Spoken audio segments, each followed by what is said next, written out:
सजावल जिले जी तारीखी शहर दड़ो में संजय रोशन ख्याल सियासी समाजी शख्सियत अनवर सुमरो डॉक्टर हालात सुमरो तरफा 40 सालन का कराची समेत संजय मुख्तलिफ इलाकन में मुफ्त तबी सहूलतों फराम कंदड़ इदारे इस्माइल एंड एश इब्राहिम सुमरो तरफा आला मयार जी मेडिकल अस्पताल कायम कई वही है। मेडिकल सेंटर जो इफ्तिताह गुज़रियल ॾींहुं दड़ो जी सुमरा पेट्रोल पंप वटि हिकु शानदार तकरीब जी सूरत में कयो वियो। 10 बिस्तरनि जी मुश्तमिल ही मेडिकल सेंटर 24 कलाक खुलियल रहंदो, जंहिंमें मुख्तलिफ बीमारियुनि जी माहिर डॉक्टर समेत मरीज़नि खे 70 सैकड़ो मल्टीनेशनल कंपनियुनि जूं दवाऊं मुफ्त फराम कयूं वेंदियूं। हुन मौके ते मेडिकल सेंटर जो क़याम आणींदड़ अनवर सुमरो आजियाणी तकरीब कंदे चयो त दड़ो मुंहिंजी जनम भूमि आहे, हितां जे रवासियुनि खे सिहत जूं घुर्बल सहूलतूं ॾियण वारो मुंहिंजो ख्वाब पूरो थियो आहे। हिन चयो त ताज़ो आयल तूफ़ान सबबि 35 खां वधीक बिजली जा पोल ऐं तारूं किरियूं हुयूं, जंहिं सबबि दड़ो शहर जी बिजली बंदि थी वई हुई ऐं मूं हेस्को जी BOD मेंबर जी हैसियत सां ॾींहनि जे अंदरि नवां पोल ऐं तारूं लॻाराए बिजली बहाल कराई। इंशाअल्लाह अवामी ख़िदमत जो उहो जज़्बो जारी रहंदो। इस्माइल एंड एश इब्राहिम जी अनवर मोहम्मद हनीफ सुमरो चयो त दड़ो मुंहिंजी भी फौजन ऐं बुजुर्गनि जो जनम भूमि वारो शहर आहे। सरदार अनवर सुमरो चवण हो त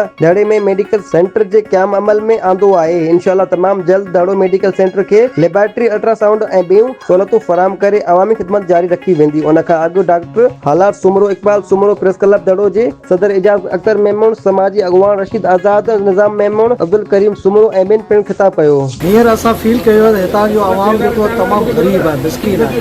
हितां जूं अस्पतालूं सरकारी उनजो कारो मोह लॻो पियो आहे। सवेर तव्हां ॿुधो पिए हिते माण्हू शिकायतूं पिए ॾिनियूं त अस्पताल में हिकु बि डॉक्टर न आहे, पटे वाला जेके माण्हू खे चेक पिया कनि। हाणे इन सॼी सूरताल में जेकॾहिं असांखे अलाह ताला जेकॾहिं सम्झ अक़ल या थोरो घणो जेकॾहिं कुझु ॾिनो आहे त असां सम्झो त हिते जे माण्हुनि जी ख़िदमत करियूं ऐं उन ख़िदमत जे लाइ उहो मक़सदु खणी अॼु हिन बुनियादु रखियो आहे इस्माइल हाजी इब्राहिम मेडिकल सेंटर जो। ऐं इंशाअल्लाह अल्लाह पाक हिन में असांखे कामयाबु कंदो, ख़ुदा ताला मदद कंदो।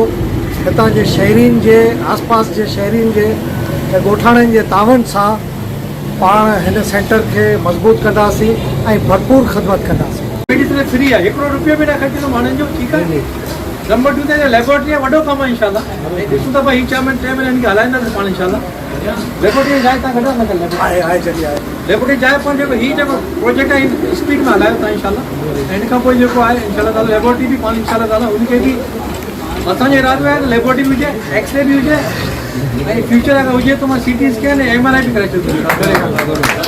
माण्हू जेको हितां जेको आहे न हितां 1 मिनट बि न लॻंदो त माण्हू कराची में रुलनि पिया, ख़बर आहे न।